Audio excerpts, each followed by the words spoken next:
Bienvenue dans Aiguillage, un peu de dépaysement au sommaire du numéro d'aujourd'hui puisque je vous propose de découvrir la gare de Ruhen en Suisse, représentée par deux clubs de modélisme ferroviaire différents, et la gare de Cap-Verne ainsi que la rampe du même nom dans le sud-ouest de la France. Trois réseaux à l'échelle HO qui étaient présentés à Sedan au Rama 2013. Échelle HOM pour être précis, puisque pour représenter une voie métrique à l'échelle HO, l'écartement entre les rails est ramené à 12 mm en HOM, au lieu de 16,5 mm à l'échelle HO standard.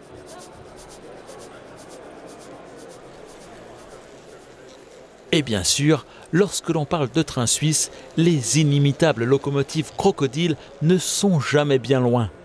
En voici une justement qui sort des coulisses du réseau.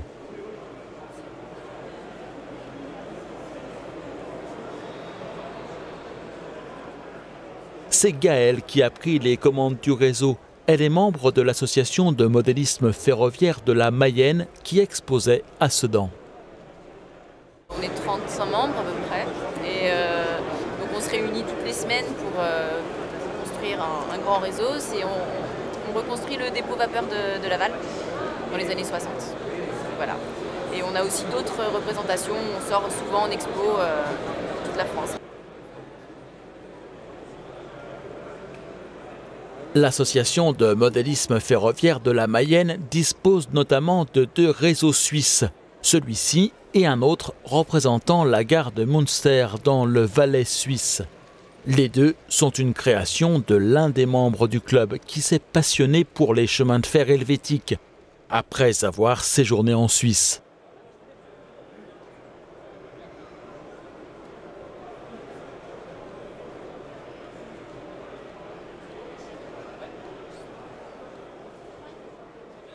Jean-Pierre Murator est originaire de Paimpol, en Bretagne. Et à l'origine, c'est à un tout autre projet qu'il pensait. Au début, je voulais faire un réseau, malgré mon nom italien, je suis originaire de Bretagne, de Paimpol, je voulais faire la gare de Paimpol dans les années 50, mais il n'y avait rien à faire rouler dessus. Puis à l'époque, j'ai fait pas mal de colonies de vacances en Suisse, donc j'ai découvert ces trains qui ont commencé à être importés en France par la marque Bemo. Et voilà, ça roulait bien. Puis ça changeait aussi des traditionnels réseaux français. Hein, je me démarque avec un décor qui intéresse les gens, quoi. Alors là, c'est une gare dans le canton des Grisons qui s'appelle Ruhen. Hein, c'est le long du Rhin antérieur, à mi-chemin entre Brigue et puis Coire. Voilà.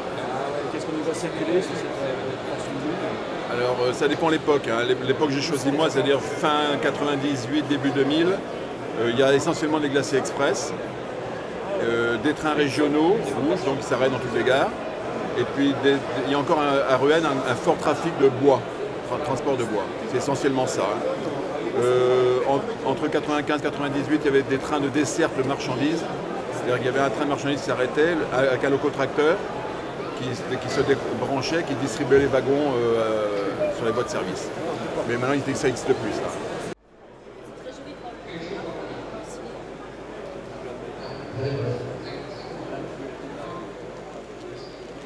La gare de Ruhen est située sur une ligne exploitée par les chemins de fer rétiques dont le siège est installé à Coire, dans le canton des Grisons. Les chemins de fer rétiques exploitent un réseau de 384 km de voies métriques. Éminemment touristiques, deux des lignes des chemins de fer rétiques sont classées au patrimoine mondial de l'UNESCO. C'est là que circule le Glacier Express, un train qui, en certains points de sa desserte, dépasse les 2000 mètres d'altitude.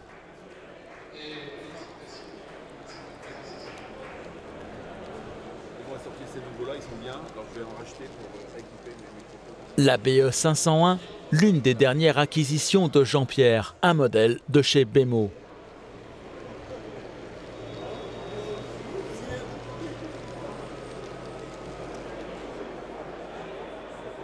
Passage en coulisses où l'on compose les rames qui circuleront sur la partie publique du réseau.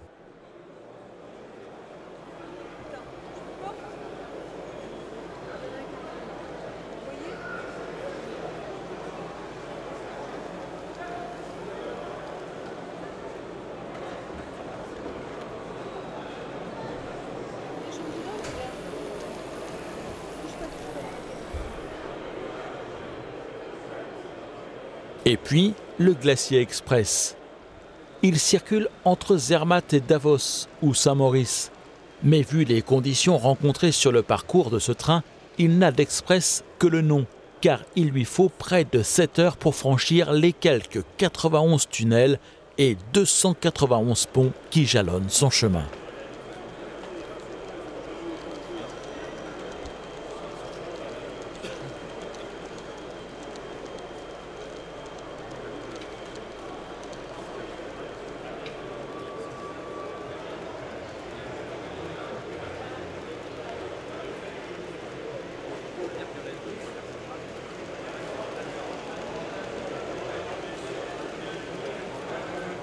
La gare de Ruën toujours, vue cette fois-ci par un club flamand, le MSC Pacifique.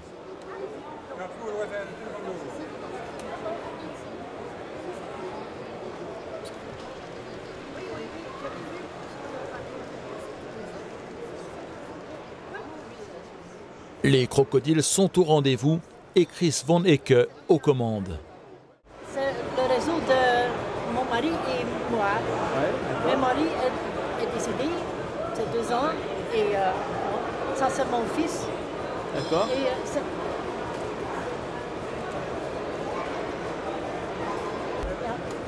C'est déjà la deuxième fois qu'on est ici.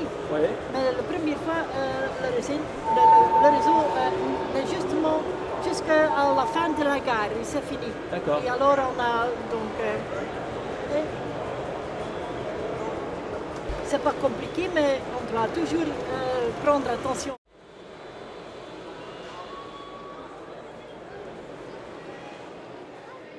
Le mode d'exploitation choisi est en effet différent de celui du club de Laval. Le mari de Chris était électronicien. Le réseau a donc plus été conçu sur des bases électroniques que digitales. Des relais donnent accès à des cantons en fonction de la manipulation des interrupteurs situés sur les différents postes de contrôle de la maquette.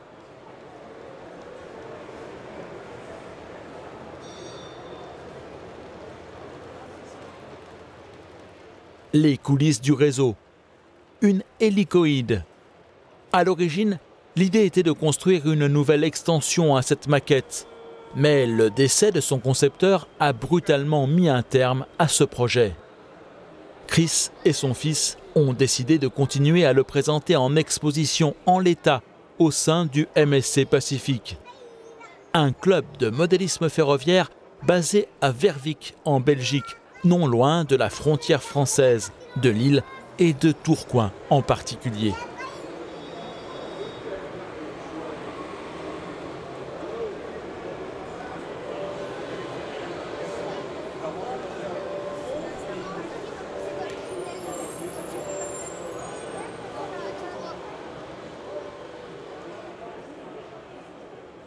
Le réseau mesure 6,50 m par 2,90 m. La partie décorée est constituée de 5 modules. Et 4 opérateurs sont nécessaires à son installation et à son fonctionnement.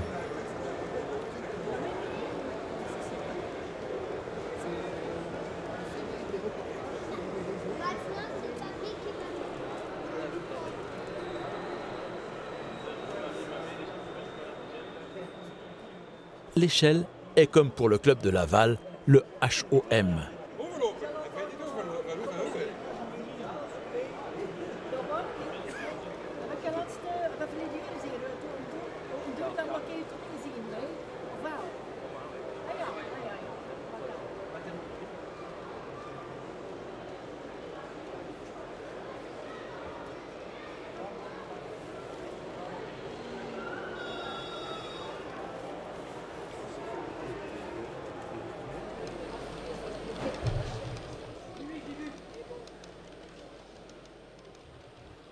Quittons la gare de Ruën pour un autre réseau en HO, standard cette fois-ci.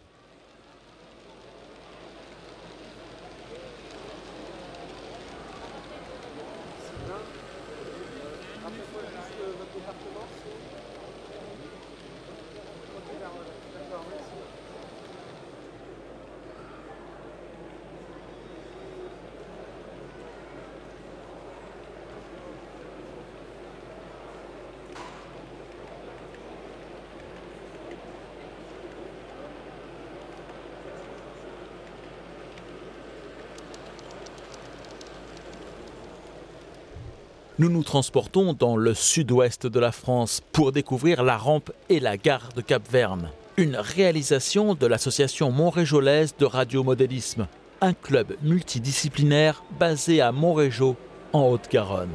Donc nous apportons l'évocation, même voire la reproduction de Cap-Verne-les-Bains, qui se trouve en haut de la rampe de Tournaille, dans le 65. Ici, c'est le royaume du Mécène-Savoie, de la Catane-Midi, du rail d'essai, et même parfois de la traverse Orion.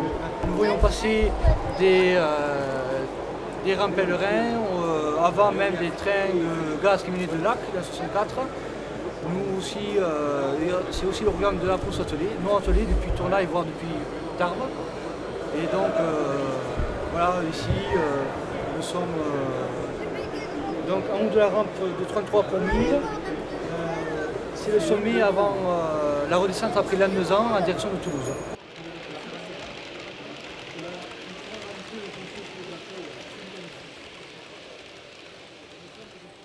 La gare de Cap-Verne est représentée ici dans les années 80. C'est une gare située en haut d'une très longue et difficile rampe de 33 pour 1000, longue de 13 km sur la ligne Toulouse-Bayonne. À l'origine de la rampe se trouve la gare de Tournai, qui a elle été représentée par un autre club, l'Amicale Bigourdane des chemins de fer miniatures installés à Tarbes. Et il arrive bien sûr en exposition que les deux réseaux soient raccordés. Au XIXe siècle, Cap-Verne était une cité balnéaire où Napoléon III avait pour habitude de venir en cure. Aussi, la cité fut-elle desservie par le train grâce à la compagnie du Midi. Pour franchir la rampe, il fallait alors accrocher en fin de convoi une locomotive en pousse. Arrivée à Cap-Verne, celle-ci était stationnée sur une voie de garage avant de redescendre haut le pied, attendre le prochain convoi à escorter. C'est dès 1918 que la ligne fut électrifiée par la Compagnie du Midi. Et dès lors, ce sont des automotrices électriques alimentées en 12 000 volts alternatifs monophasés à la fréquence de 16 Hz de tiers. Et ce sont les Z4900 et les Z4550 qui assureront alors les dessertes omnibus. Une trentaine d'automotrices de ce type assureront le service. Cette tension originale est importée de Suisse et d'Allemagne et elle est adoptée pour des raisons économiques. Notons au passage que le 16 Hz de tiers, c'est le tiers de 50 Hz. La Compagnie du Midi restera la seule en France à opter pour cette tension. Si la Compagnie du Midi s'attaque très tôt à l'électrification de son réseau, c'est qu'elle est très éloignée des centres de production de charbon. Elle doit en importer notamment d'Angleterre, alors que située au pied des Pyrénées, elle avait accès à tout le potentiel hydroélectrique de la région. Il reste que toutes les infrastructures étaient à construire et presque toutes les solutions techniques à inventer ou à importer. Les caténaires choisis, par exemple, étaient des Westinghouse américaines, parce que assez simple et économique. Mais en 1920, le gouvernement, sous la pression de l'armée, impose l'utilisation du 1500 volts continu. Il s'agissait de ne surtout pas utiliser la même tension que l'Allemagne. En moins de 3 ans, la quasi-totalité du réseau de la Compagnie du Midi, pas loin de 4300 km de ligne tout de même, sont convertis à la nouvelle tension. Dès lors, les locomotives à vapeur sont toutes remplacées par des bébés Midi. Quant au club qui est à l'origine de cette maquette, il a été créé en 1982 pour faire un peu de tout en matière de modélisme, sauf du train. Les fondateurs de l'association s'adonnaient en effet au modélisme radiocommandé, avions, bateaux et voitures. Le train ne fera son apparition que plus tard au sein du club. La section qui est alors créée construit un premier réseau, mais celui-ci s'avère difficile à transporter en exposition. Ce sera un coup d'essai. Tenant compte des problèmes rencontrés, les membres du club se lancent alors dans la construction d'un nouveau réseau, modulaire celui-ci. Il leur faudra plus de 10 ans de travail pour arriver à ce qu'est aujourd'hui la maquette Cap-Verne-les-Bains, un réseau de plus de 10 mètres de long. Il fallait bien tout cela pour honorer cette gare qui malheureusement se contente maintenant de voir passer des trains qui ne s'y arrêtent plus.